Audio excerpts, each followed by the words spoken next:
Lal, let's do the installation test. Just put there, I want to check the elements here. Whoa! Stop, stop, stop, stop, stop! There's a spark coming out.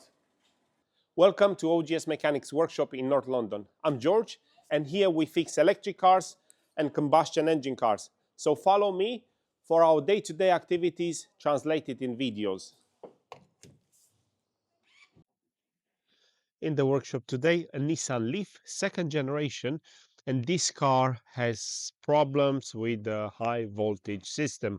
Now, it looks like it might be a battery issue, only from what I've seen from the customer. Apparently, drives along, and then eventually the warning light with the high voltage fault comes on, and then at the time, if you switch the car off, you can no longer start it. Also, another issue is that the miles that it does with a full battery are quite low. No, this particular one is a 40 kilowatts. It should do about 150 miles, and apparently it does below 100. So what we're gonna do, we have cleared all the faults into the car. We have an average about 30 miles left in the battery that it has. We're gonna set off in a drive test.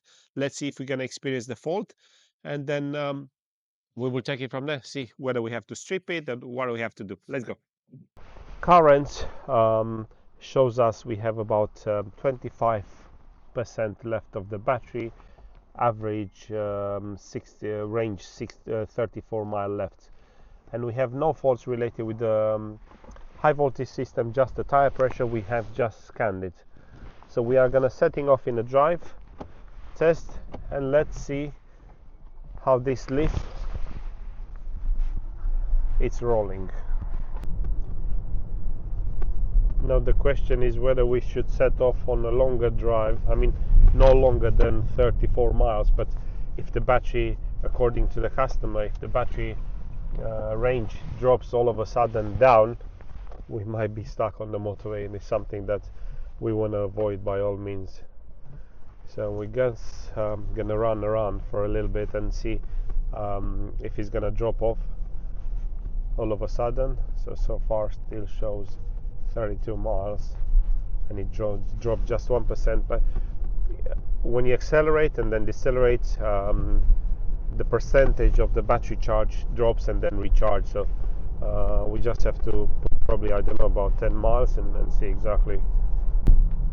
So what I also did, we reset the trip counter to 0 and see how it tells with range. So we have 31 and here 0. So we see when it drops to 15 how many miles we actually do, and we try to be normal driving, so not excessive on power, and eco friendly driving.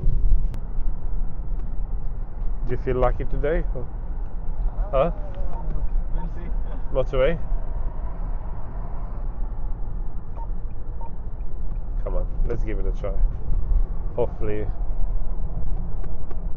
29 miles, still 29 miles. I mean, we only have about 3 miles until the petrol station, so we're just going to drive on eco. Oh my god, this is a bit nerve-wracking. Don't be stuck on the motorway today. Do you? Battery charge is low. Oh my god, this is not something that we want to see. 10%. I mean, honestly, driving an electric car, having this situation where the battery goes down and then uncertainty, you don't know how long it's going to last. It's not like a combustion engine that you said you'll go on reserve. You still know you're going to do about 50 miles or so. This is a bit, how much current is it left? How long is it going to last? Nissan had at some point NV vans. They used to use them for delivery, and this is a real story. And you know, a delivery guy came to us, and then I've seen him all of a sudden not delivering parts with the Nissan electric van. I said, what happened? So we've been broken down so many times with this electric van. They have changed it, and they were delivering into a Ford. Honestly, that's a real story. So Nissan vans, the autonomy was so bad at the beginning, especially, and they weren't using their own vans for doing parts delivery. We'll try a bit more aggressive acceleration to see, because because at least now we are close, and we are on 12%. Let's see, this is also uphill.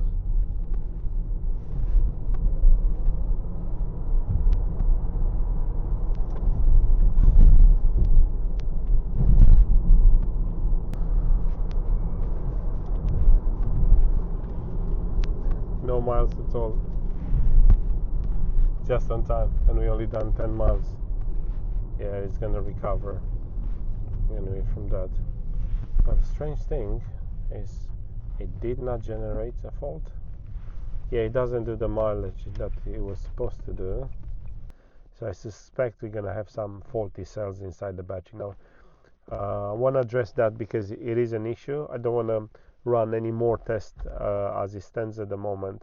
What we're gonna do, we're gonna do a resistance check that we can do outside without stripping the battery, accessing the service connector, do a resistance check to see whether I can see anything in there, anything that might not look right, and then literally we're gonna strip the battery and then check it cell by cell, because I suspect we're gonna have a pack that is not doing what it's supposed to do, and therefore we have low range.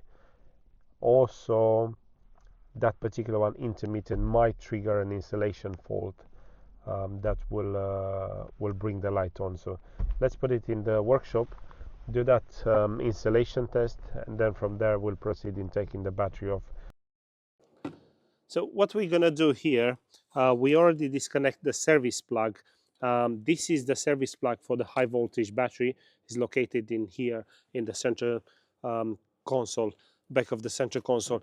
Now, what we've done by this, when we disconnect the service plug, it's like we have the battery. So we put it like in two batteries, obviously reducing the voltage that the battery has when this connector is on.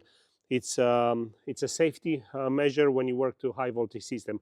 And what we're gonna do now with this piece of equipment, we're gonna do a resistance check, leak test. Basically, we want to see whether we're gonna put load on this system. We're gonna see that one of them is gonna have a resistance. So what we are expecting to see when we put this scale, when we're gonna press this button in here, we're gonna put voltage through the system. And what we're expecting to see, so the scale starts here. This is 0, here is maximum 2000. So we're expecting to see a very high resistance. Low resistance is gonna mean a short circuit. However, look what it is. So here it doesn't even rise up. So again, this side, when you put also load on it, yeah, and it keeps increasing. Here it's a very low resistance. Now, what this tells us, there is an issue. There is an issue in the high voltage system, and by having the service connector removed, we managed to identify which half has the issue. Now, what will have to be done for here going forward is literally removing the battery, have it stripped. The issue could also be from the high voltage connectors. Obviously, the battery is still connected to all the other high voltage components on the car. One by one, they also have to be removed to double check, make sure that the resistance still stays in the battery. Now, from experience, we know that the problem on this particular one is going to be within the battery. It's quite a common problem on Leaf. The new battery for this is a whopping 23,000 pounds. So it's ridiculous. It's probably, I don't know, 2-3 times more than car value. It can be fixed with second-hand parts, and then has to be balanced. Quite a significant job. But what we have done now is just to have an idea what to expect and where is the problem, because the diagnostic machine did not show an issue that we have found by measuring the insulation, the leak in the high voltage system.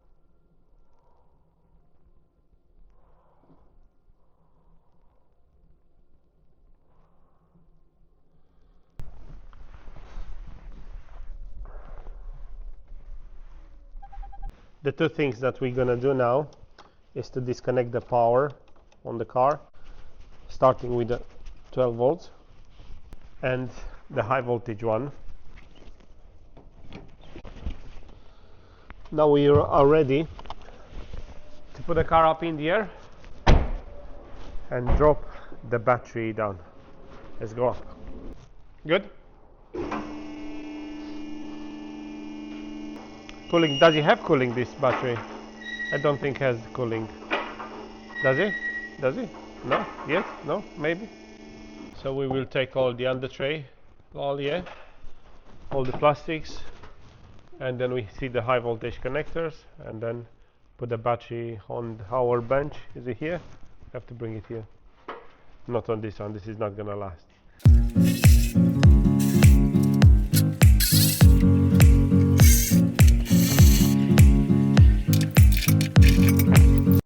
Uncover the big surprise. Let's see what's inside. Oh, okay. So we've got how many cells? 1, 2, 3, 4. The big one here. Oh, look at here. So only by analyzing the way it looks in here, look at the pack. It's so distorted. So in here, there's an issue. So look like this, they swollen. This, so see, this one is pretty much straight. Okay, let's see. But this is pushed in. Those are straight. See, this is a pack that looks very good. But look, all the others. But this one on the exterior, and so on the exterior on this side. So it looks like the one on the exterior, somehow they expanded, and only by seeing that, I'm suspecting we're gonna have issue here on the installation. Now, what is the plan going forward is to break all the packs, and then we can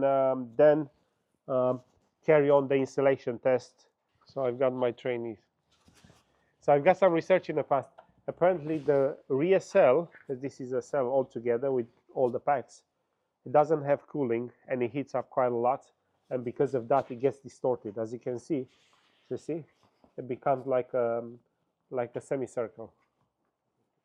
We have established how the battery is split now, and we have concluded that this terminal goes actually to this pack.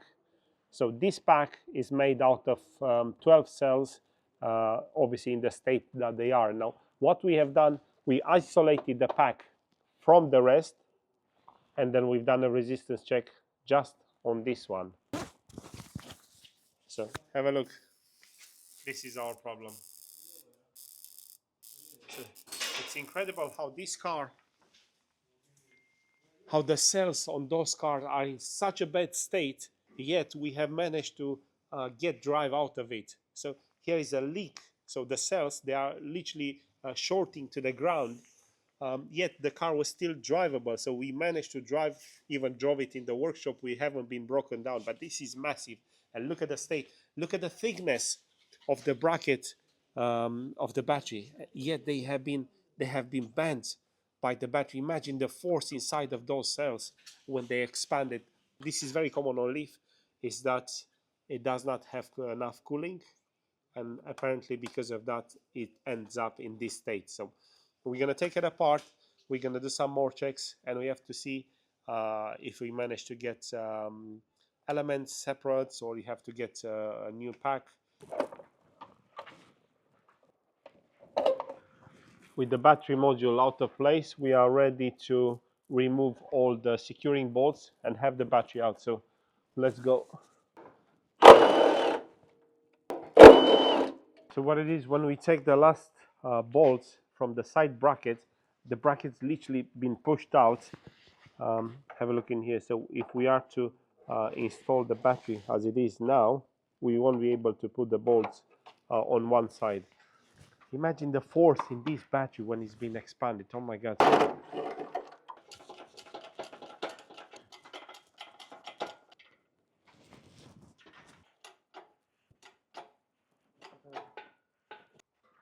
Now the situation is as tense as the battery it is in here, because the way that is expanded, my real concern now is when we're going to pull it out, is this gonna blow the brackets on the side because the amount of tension that it is currently on it is a bit nerve-wracking, because I can see, I mean, it's so tense, and when we try to pull it out, the brackets push onto the side of the battery housing. Oh my god, so there's still tension in this battery. Whew. That's it, that's it. Go, go, go, go. Oh, it's out. That's good. So, pull it backwards. Can we do that? This way. Because we're going to work a lot on this side.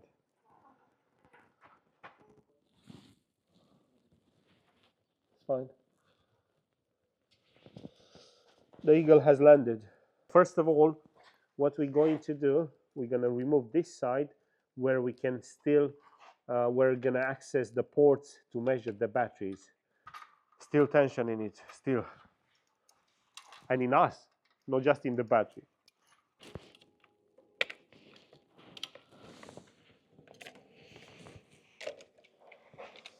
Okay, so what we have in here, each pack is made of 2 cells. Each cell is going to have positive, negative, and then the middle ones are the battery sensors, basically the one that measure the voltage. Now, each cell from a pack, they are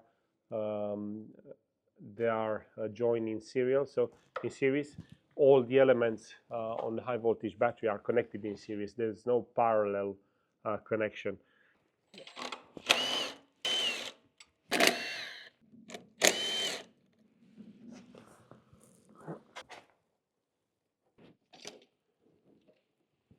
So that's a big contact plate. But in reality, if you look at it, they are only small bridges, because they are joining. Look what they are joining. See? The positive with negative, the negative with positive, and so on. We're going to start with the voltage check. So let's see what we are measuring. 7.17.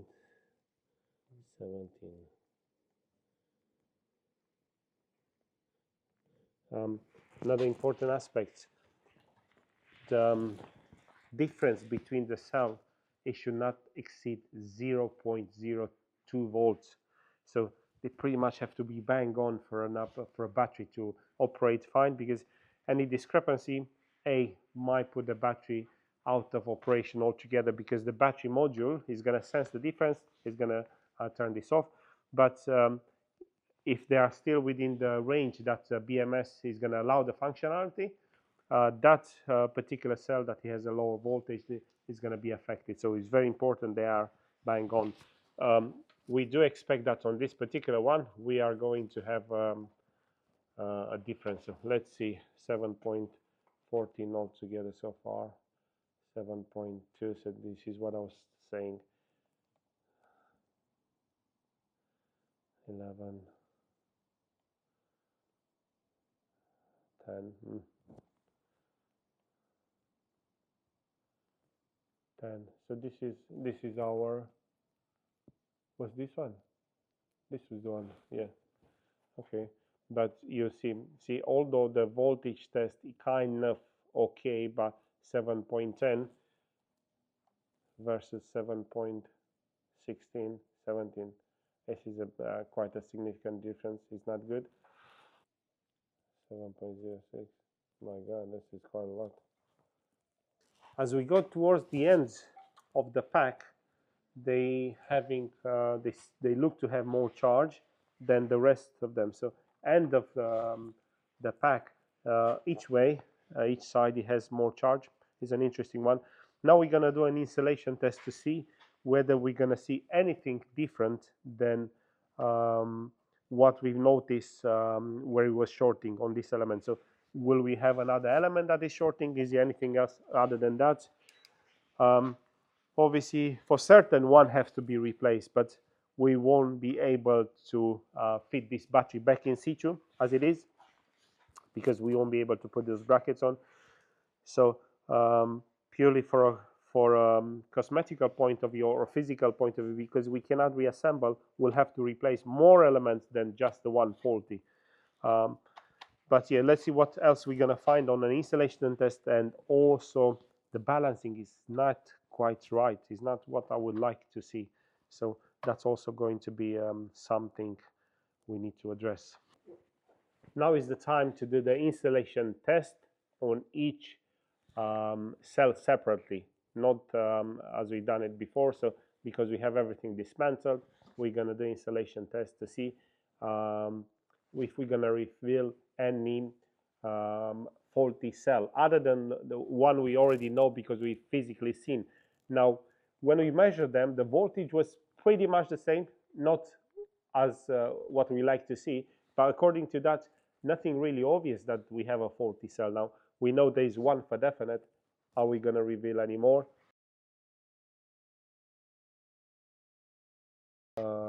Yeah, when we put when we sat the battery on the bench, we turn it around so we have access to all the terminals. So far, all of them, they look all right. So our faulty cell should be on the other side. Ah, okay. Hold on, was this the one? No, this is another one. So this is another cell that is leaking. Now we know for certain this also has to be replaced from a functionality point of view. Let's move now.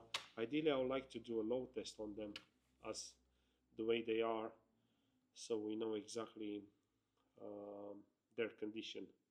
Because only on the load test you could literally see how good or bad they are.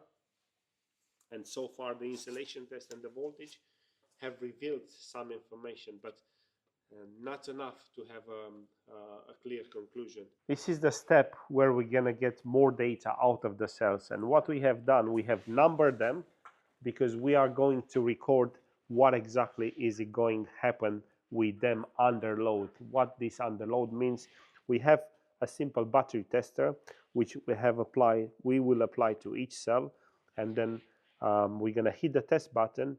We're gonna measure the voltage as it drops in 3 stages. We're gonna start with 20 seconds, 40 seconds, and 1 minute and 20. It's very important that we see a similarity. If one of them drops a lot quicker, we know for definite that particular one it is faulty. So timer on, please.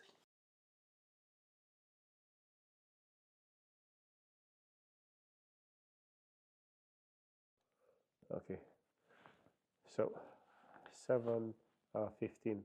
It seems that has not dropped that much. I think it's a good cell. Now, this will be the test for the cell that we know is also defective and it failed the installation test. This is the cell 21 from the package 11 as we have noted them. So we're going to start with the 20-second test.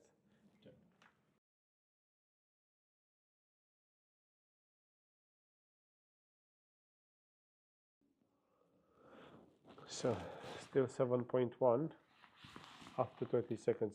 Now it looks like, although it failed the installation test, the battery is not that bad after all, but it failed the installation test, so obviously it's shorting out to the negative. So although it's still good theoretically and it passed the test, the battery is no good because of that. Yeah, so it has not moved at all. Yeah, the cell looks good, as said. Apart from the fact that it's shorting, it looks like the battery is not bad after all. This is what we expect not to see.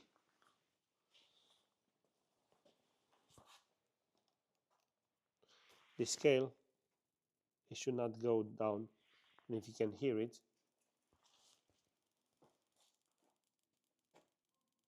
but we don't want to see anything like that.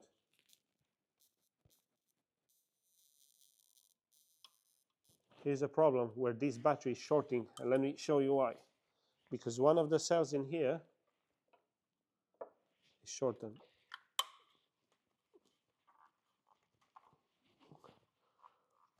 So the edge of the battery had literally punctured the sack where the battery is. Big problem. With the checks that we've done so far, we know 2 elements are faulty, but we also know the ends one, at least the last 2 on each side, they are badly distorted. It was a real struggle to take the battery out, and obviously with them distorted, no way we will be able to put them in. So this is the stage where we're going to remove all the equipment that we used to measure the voltages, do the installation test and the test, take the brackets off, and then will be the stage where the end plates is going to come. They're going to come off. Being so swollen. Now this is the moment to take the end cap. So just to put in perspective, this should be straight. Yeah. So how should we? No, look in here. Because how curved it is. Now, first element to come out.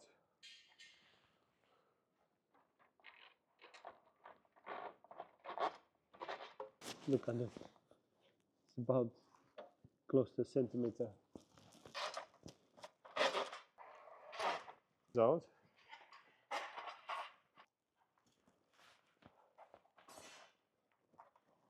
And this end element, same story. Again, underneath. So those are,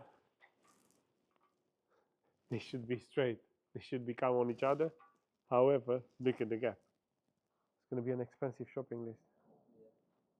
Used one? Yeah, used one, but just to find them. That's the other problem. Let's go shopping.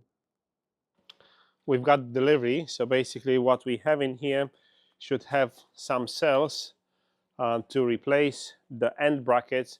But here is going to be a bit of work on the elements that we have to do, because we don't have similar elements, so it is some work to be done. So let's unpack them. And so we're going to keep 5, 6, 7, and 8, and then we're going to start replacing one by one.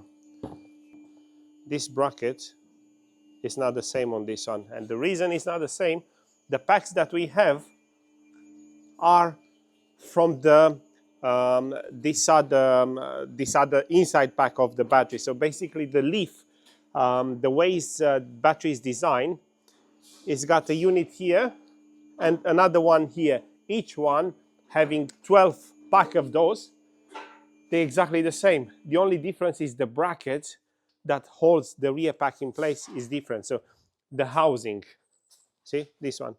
So the next step is to strip apart. So this is quite interesting, because look how easy this should be.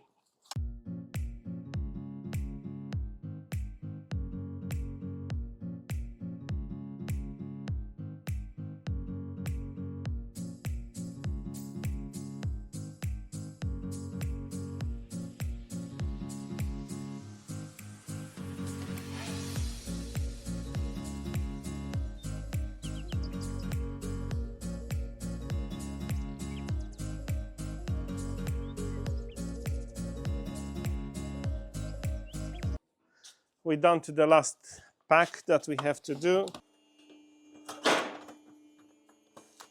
I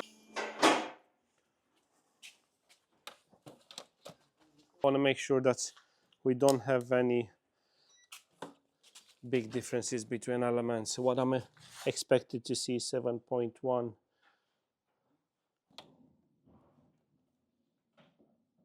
That's good. I'm quite happy with the voltage, although there's a slight discrepancy. It's not big of an issue. Obviously, it's not a new battery. I would like to have it between maximum 0.02. We have 0.03 a bit, so it's going to be fine. So this is the moment that we are putting all the rods through. And the surprise is that when we were to install the new backhand plates, they're not the same.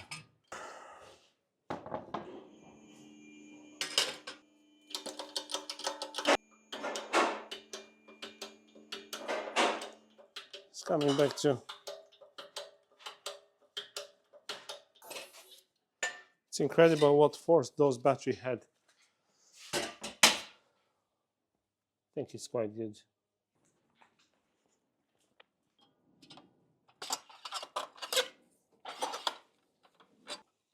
Oh my god.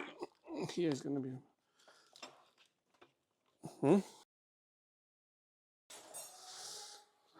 The pack is coming together with all the brackets in place, and now is the time where we join all the batteries together. And now we're starting from 7.1 a pack. We're gonna come to 140. How much we expecting? 160. 170. We expected to see. Yeah, 170 when they all join together, and we should match the 170 that we have on the other one. So let's bolt everything here. This is the time to secure and create the high voltage with this attaching the connectors to all the elements. The lower connectors are joining the battery, and the middle ones here with Phillips screws, they are the battery sensors monitoring. Everything is in place. We're just gonna run 2 more tests. Voltage to see, we expected to see 170 volts in here to match up the other pack, and we're also going to do an installation test to the whole pack. So 169.7, that's bang on. Again, the installation test is between the earth, which is any point on the battery, and the high voltage system. So any point, exactly. We expect to see infinite. And now by pressing this, we're also gonna get some load on it. Brilliant. So just to show you how it works when there's a leak, you expect to see close to 0. And this is what we had initially. Now, even with the load on it, absolutely nothing. I'm happy. This battery has also passed the installation test. Do we have voltage? Yeah. How much? 172. 7 dot? 174. 172. So we got a small discrepancy. It was 170 when we measured it last time. But still, I mean, considering it's an old battery, so we are close enough with that. Now the next task is gonna be to fit the battery in. Oh my god, will it fit? We have to squeeze it in somehow. This is the crane job.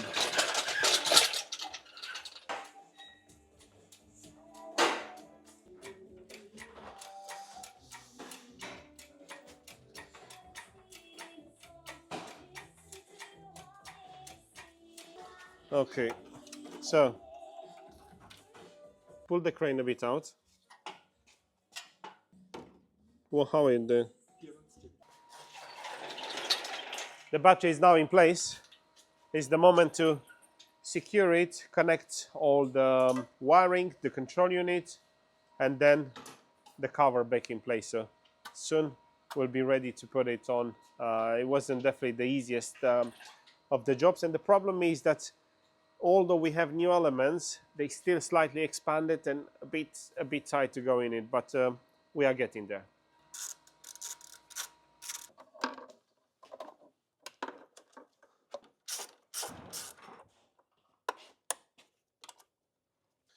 With the surface now cleaned, all the electrics in place, is the time to put a cover. So we're just going to apply silicone, and then we are ready to pack the battery. While we have the battery ready to put a cover, I want to do the final measurement, and let's do another installation test. So because we have everything connected, we should have now our high voltage 340. Perfect. So it's infinite.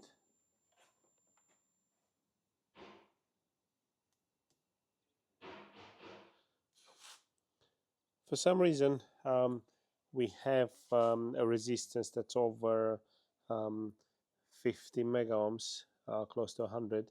Now, that wasn't wouldn't be such a big of an issue. And I'm suspecting we have that because we have the ECU connected, because without it we have no resistance. So I'm pleased, and we are ready to have the battery back in place.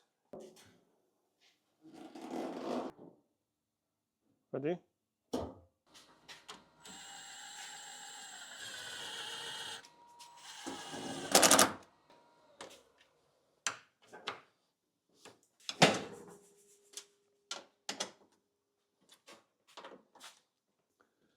Battery pack all together, tight, sealed, fixed, and is down to be is to be connected with the car. So let's go, Lal.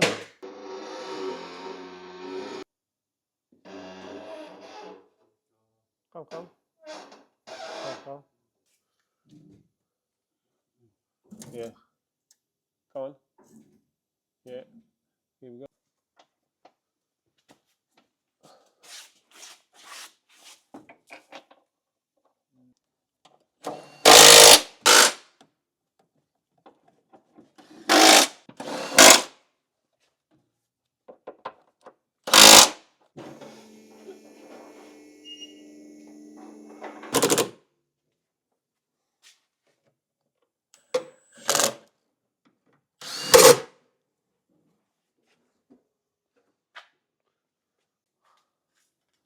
Before we put the battery on, we have to put the high voltage service connector on.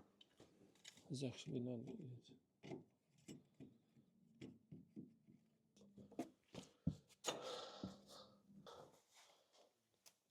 12-volt battery to be connected. We have to scan. Well, do we have the key? It's inside. Perfect. And this is the moment of truth. See if the work that we've done really works. So expecting to see. Yeah, the tire pressure. We should do the tire pressure. And we have 12% charge. Let's see if we have drive. Yeah, we have drive. Now, what I'm interested to see whether this range, when I'm going to drive off, is going to fluctuate from 12% down to 0 and then back to, because when it does that, that's for certain there's an issue. It's 12%, we are going to put it on charge.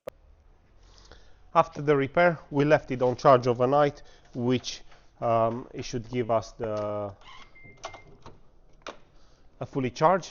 And what is important now to see what is the mileage that we will be able to do with the car, obviously how it drives. So we're just going to set off in a quick drive test, and then it'll be a case of monitoring in the range. So let's set it off in a drive test. We have now a full charge, 100%, and the range is showing 127. To be honest, I would expect to do around 150, but this average is based on a past usage.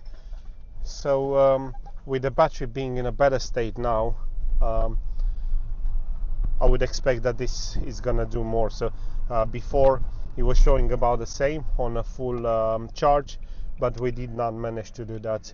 We probably managed to do around 80 miles. So we expect that this is gonna be realistic to be done 127 miles. So just a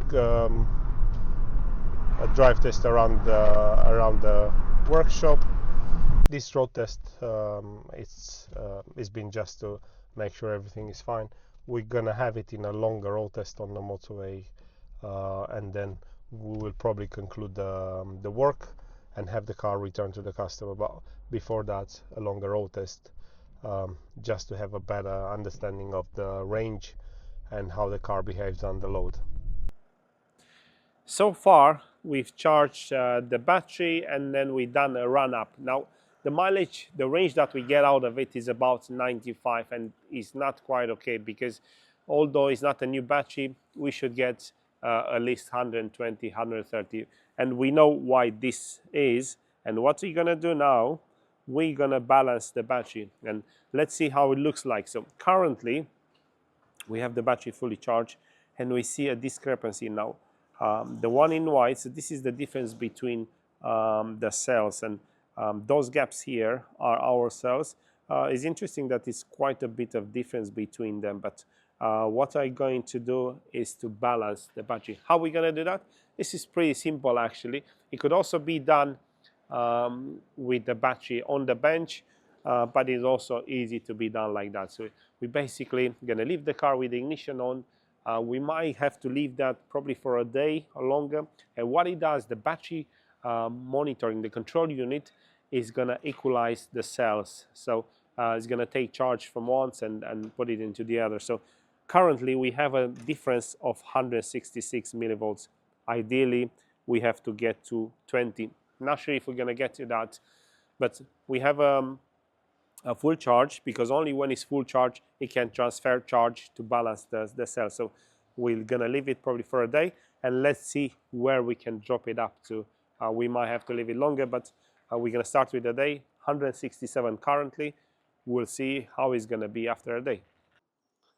So we kind of came to the bottom of this Nissan after several cycle of driving and charges. We managed to get to a point that the difference between the cell is 68 millivolts. They're all kind of steady. Now pretty much this is going to improve with more cycles of driving. At this stage we have no errors, the car drives fine. We managed to do about 110 miles, and pretty sure this is going to increase from now on. So at this stage, this Nissan Leaf, it's ready to go to its owner, and it is an electric vehicle that has been repaired. So from what it was not operating car, it now fully operates, and this is the way that we've done it. I've seen the battery had to be removed, tested, cells replaced. Quite a comprehensive balancing process.